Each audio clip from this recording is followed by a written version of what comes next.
Kita ada lebih 30 cendekiawan besar yang muncul daripada tahun 711 hinggalah tahun terakhir Empire Andalus, iaitu pada 1492. Antara pemikir-pemikir besar ni tuan-tuan, yang saya ingat adalah Abu Ali. Abu Ali seorang pemikir sangat dahsyat. Buku-buku beliau mengenai falsafah prolifik sangat luar biasa. Saya kena cari Ibnu Ali baca. Kemudian dia ada lagi Ibnu Bakar. Kemudian dia ada Abu Bakar Az-Zahidi. Kemudian dia ada Abu Bakar Az-Zahidi. Kemudian dia ada Abu Hayyan Al-Tauhidi dan juga Ibnu Hayyan. Ibnu Hayyan yang paling hebat. Daripada 30 pemikir-pemikir inilah tuan-tuan, mereka yang menulis yang kemudiannya bahan tulisan mereka dicakup. Dicakup maksudnya dipelajari. Oleh kerana pada waktu itu wujud satu perjanjian di mana ketika Empire Islam menjadi sangat kuat dan mereka tak mahu lagi berperang. Wujud beberapa perjanjian dengan kerajaan-kerajaan negeri-negeri yang lebih kecil di Perancis. Berarti keseluruhan Spanyol adalah milik Islam, sebahagian Perancis adalah milik Islam, sebahagian Portugal adalah milik Islam. Jadi zon-zon yang dikuasai oleh Jerman, British, Perancis yang bukan Islam, Inggeris, telah wujud beberapa perjanjian. Ketika perjanjian ini dibuat tuan-tuan, dia ada hubungan diplomatik di mana tiada perjanjian untuk terus berperang. Islam tu memerintah Empire Andalus dengan Granada sebagai ibu kotanya. Maka itulah berlaku pertukaran ilmu yang saya bagi tahu pada saudara. Pada abad ke-5 ketika Rasulullah SAW menyampaikan kalimah tauhid. Rasulullah SAW ni lahir tahun 577 Hijrah. Saya ambil abad ke-6 lah, senang abad ke-6. Jadi satu abad, kerana Rasulullah ni 577. Kemudian saudara kena ingat tahun 711 Empire Andalus dibuka, berarti hanya 100 tahun selepas kewafatan, kurang 100 tahun selepas kewafatan Rasulullah. Okey, sebab Rasulullah wafat tahun 632 Masihi, 577 lahir, 632 Rasulullah sallallahu alaihi wasallam wafat. 632 Rasulullah wafat, 711 Empire Andalus dibuka. Bila Andalus dibuka, ketika Rasulullah sedang menyampaikan kalimah mengenai Islam itu adalah agama yang mencerahkan dunia, adalah agama ilmu. Kerana itulah tuan-tuan, Al-Quran ada tafsir, ada asbab yang kita belajar tu, asbab turunnya ayat kita belajar. Ada tafsir, ada asbab, hadis Nabi, kita ada fiqh, kita ada tauhid, kita ada usuluddin. Ilmu berkembang di dalam era Islam sangat luar biasa.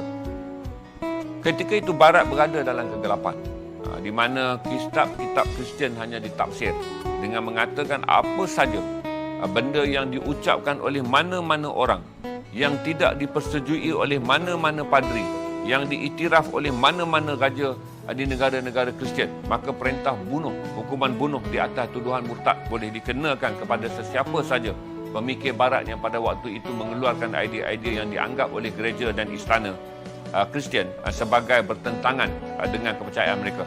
Sebab itu hukum bunuh dijatuhkan ke atas semua cendekiawan Barat pada zaman gelap di atas tuduhan mereka ini adalah orang yang murtad. Tetapi pada waktu yang sama tuan-tuan, apabila Empire Andalus berkembang dan masyarakat pemikir, orang-orang yang mengkaji ilmu, yang mengembangkan ilmu, yang menjadikan pustaka pengajian, yang menjadikan makmal berkembang dengan begitu besar dalam Empire Andalus, antaranya adalah Abu Sina juga datang daripada Empire Andalus. Apabila benda-benda ini tuan-tuan berkembang dan menjadi sangat luar biasa, maka akhirnya inilah yang membuka minda Barat, di mana Barat melihat bagaimana datangnya satu agama. Mereka bukan saja bercerita tentang Tuhan yang satu. Mereka bukan saja bercerita tentang tauhid, dan mereka bukan cerita saja tentang kalimah la ilaha illallah Muhammad Rasulullah. Tetapi empire ini bercakap mengenai kualiti kehidupan manusia, peradaban, civilization, tentang ilmu astronomi. Mereka bercakap tentang ilmu pelayaran, ilmu kaji bintang dan bermacam-macam ilmu.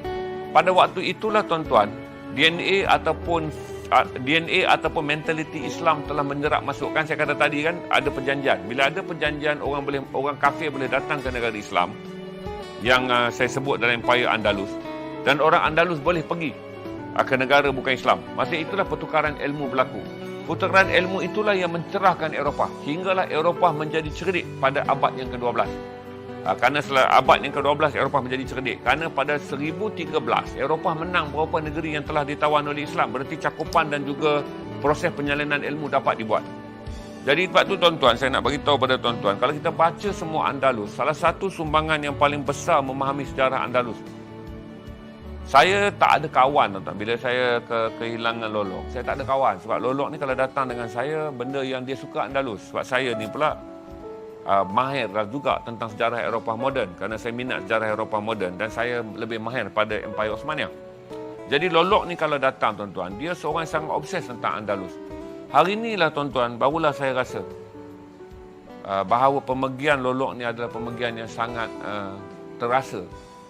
Kerana daripada tahun 2001, bila dia mula mengenali kehebatan Andalus, dia menghasilkan lagu-lagu yang kebanyakan spirit lagu dia datang daripada Andalusia. Hinggalah dia kembali ke Rahmatullah pada tahun 2008. 7 tahun yang sangat luar biasa di mana kenapa Lolok begitu mencintai sejarah Andalusia yang pada waktu saya fikir apa kena kawan aku ni. Hari-hari datang dengan cerita Andalus dia. Cerita penemuan ni, sejarah, ilmu tu, ilmu ini. Tentang di Andalus lah Zainal, orang buat ni gini-gini. Ibn Sina tuan-tuan, Zainal, dia bila sampai di Andalus, diraikan seperti seorang raja. Kerana dia dianggap seorang yang hanya duduk saja dia boleh menyelesaikan masalah sains. Barulah sekarang saya faham tuan-tuan, apabila berlaku COVID-19, apabila berlaku apa yang sekarang kita perdebatkan, kita menolak sains, barulah saya faham pentingnya Andalus didedahkan dan diceritakan secara meluas pada tuan-tuan. Untuk tuan-tuan tahu betapa murninya pembinaan sebuah empire daripada tahun 711 hinggalah 1492. Kita kira-kira lebih kurang dalam 700 tahun lebih lah, 770 tahun macam tu. Empire ini sangat cintakan ilmu. Dan empire ini datang walaupun dia tidak dapat mencerahkan seluruh Eropah dengan kalimah tauhid, tapi dia mencerahkan Eropah daripada jangan bunuh orang yang cerdik. Kerana Eropah, kalau saudara baca Galileo tu, semua adalah era pembunuhan orang cerdik. Di mana sesiapa saja yang menceritakan bumi ini bulat pun dibunuh. Sesiapa saja yang menceritakan tentang bumi berjalan dan mengitari matahari akan dibunuh kerana tak ditulis dalam Bible, maka itu dianggap sebagai murtad. Sesiapa saja yang mengatakan bahawa bulan menyinar pada waktu malam ada daripada biasan matahari yang kemudian cahaya itu membias ke bumi, akan dianggap menyatakan sesuatu yang murtad. John of Arc dibunuh atas tuduhan murtad. Tuan-tuan dan puan-puan, sebab tu saya beritahu pada tuan-tuan, dia jadi terbalik. Apabila Islam yang berada di Andalus, saya fikir macam ni tuan-tuan, secara takdirnya. Bagaimana kasih Allah kepada manusia. Dibawanya Islam sampai ke Andalus. Dan Andalus kemudiannya membina pembentukan perwatakan yang unik. Sama seperti Baghdad.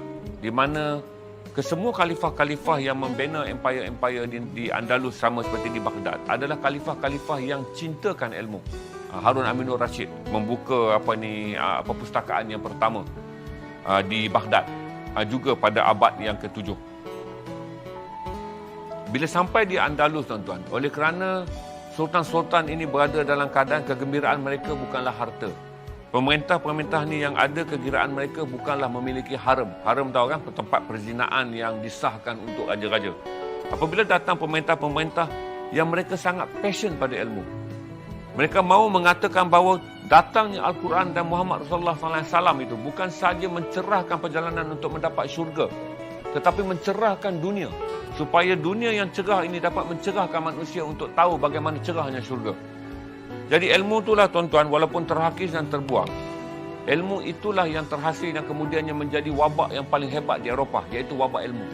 Dan apabila wabak ilmu merebak di Eropah dan kemudian orang Eropah hanya pergi ke Amerika pada abad yang ke-18, tahun 17 lebih, Christopher Columbus jumpa. Tahun 17 lebih, 1776 tu Amerika hanyalah gabungan 13 buah negeri. Tahun 1850 baru naik 20 buah lebih negeri. Apabila Amerika arang batu yang diperlukan di Perancis dan di England, kerana revolusi Perancis itu telah menggunakan tenaga wap, di mana bahan bakar dan bahan elektrik yang belum datangnya minyak ni, bahan bakar dan bahan elektrik telah menjadikan Perancis dan Eropah yang sedang dialami oleh revolusi industri memerlukan bahan galian tanah. Kemudian bahan galian ini ditemukan di Amerika. Maka orang-orang ni pergi ke Amerika dengan membawa ilmunya sekali.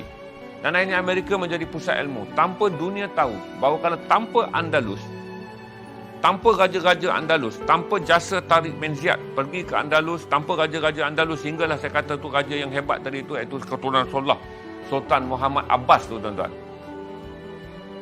Eropah akan tinggal dalam kegelapan. Tapi sayangnya apabila Andalus dilupakan, umat Islam tinggal dalam kegelapan. Vaksin dibincangkan sampai ke tahap kekufuran. Menerima dan meyakini bahawa COVID adalah penyakit dianggap sebagai satu gambaran bahawa anda telah dipengaruhi oleh Illuminati. Tuan-tuan, saya cerita pada tuan-tuan, ketika Islam berkembang, Knight of Templar dah ada. Ketika Islam berkembang di Eropah, pada abad ke-7 hinggalah abad yang ke-14 ni, yang saya cerita pada saudara, Knight of Templar dah ada. Saya tanya, saya pula Knight of Templar siapa? Knight of Templar adalah kumpulan penggerak senyap di Eropah yang mengakui bahawa mereka sedang melindungi anak Nabi Isa AS. Mereka mencipta satu teori dengan mengatakan bahawa sebelum Isa mati, dibunuh, disalib, di mana kita percaya bahawa Isa diangkat ke langit. Sebelum Isa mati disalib, salah seorang pengikut Isa bernama Magdalena, iaitu perempuan. Mereka menggambarkan Magdalena adalah isteri yang senyap, yang berkahwin secara senyap dengan Nabi Isa. Maka anak dengan Magdalena itulah yang dibawa oleh The Templar. The Knight of Templar ni dah katanya melindungi keturunan-keturunan Nabi Isa hingga nanti Nabi Isa akan turun pada akhir zaman. Menjadikan Knight of Templar dah ada. Eropah tuan-tuan tidak mengakui Knight of Templar. Knight of Templar hanya berjaya bergerak dengan perlindungan gereja, tapi tidak dapat menerobos pada cendekiawan di Eropah. Kerana cendekiawan di Eropah sedang terpengaruh dengan hebatnya Andalus. Jadi orang Eropah pada waktu itu tak fikir tentang teori konspirasi ini. Sama ada benarkah Isa memiliki anak dengan Magdalena, Knight of Templar sedang melindungi orang yang akhirnya akan muncul bersama Isa AS pada akhir zaman kerana dia adalah keturunan Nabi Isa. Itu teori konspirasi ni tuan-tuan, kita baru belajar 2 hari lepas. Knight of Templar yang membawa konspirasi untuk meyakinkan dunia bahawa mereka perlu diterima, mereka perlu dihormati. Gereja perlu mengiktiraf mereka kerana mereka sedang melindungi keturunan Nabi Isa. Tidak dilayan daripada abad lebih awal daripada sebelum Andalus datang hinggalah sekarang.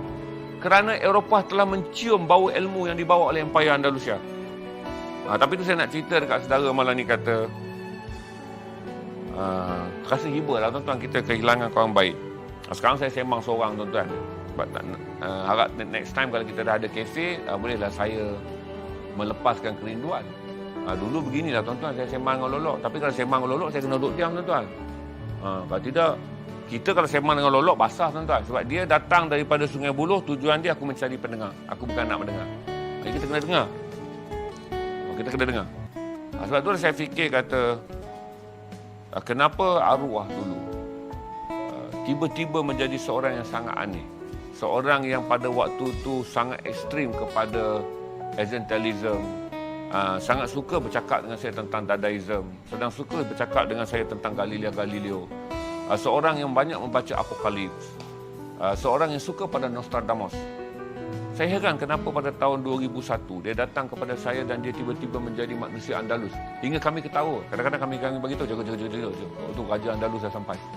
Kerana dia sampai, dia duduk je, order teh je tuan-tuan. Biasanya di meja hujung yang menghadap pintu belakang tu, saya akan duduk dengan dia berjam-jam untuk mendengar pandangan-pandangan dan juga kupasan tentang Andalus. Maka saya tahu, saya tak maulah nak kata benda ni mistik tuan-tuan.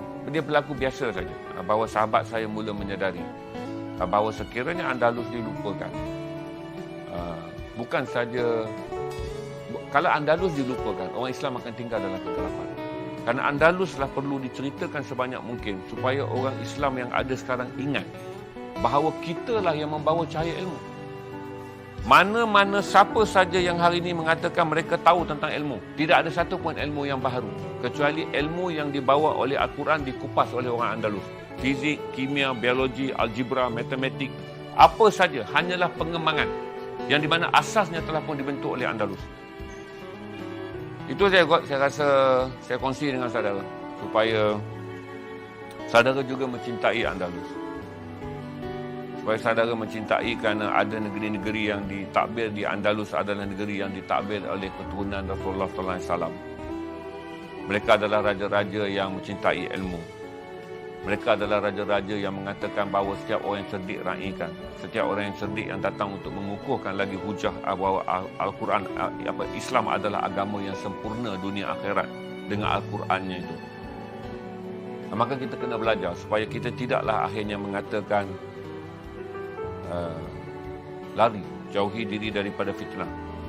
Bacalah surah Al-Kahfi. Kalau kita tahu selama 700 tahun berketurunan raja-raja, berketurunan pada cerdik pandai menghabiskan masa untuk mencerahkan dunia, dan usaha yang telah dibuat oleh Andalus hari ini dinikmati oleh orang Eropah dan ditakuti oleh orang Islam. Berarti memusuhi ilmu adalah memusuhi sesuatu yang sebenarnya telah dimulakan oleh orang Islam, iaitu orang yang berpegang pada kalimah tauhid, la ilaha illallah Muhammad Rasulullah. Orang yang berpandukan kepada Al-Quran dan orang yang berpandukan pada hadis. Dan Eropah menerimanya kerana mereka tahu bahawa inilah obat yang telah menyelamatkan mereka daripada monopoli gereja yang memurtad dan menghukum mati semua orang yang pada era itu dianggap cerdik pandai Kristian. Sekian malam ini, itu saja saya stream dengan saudara.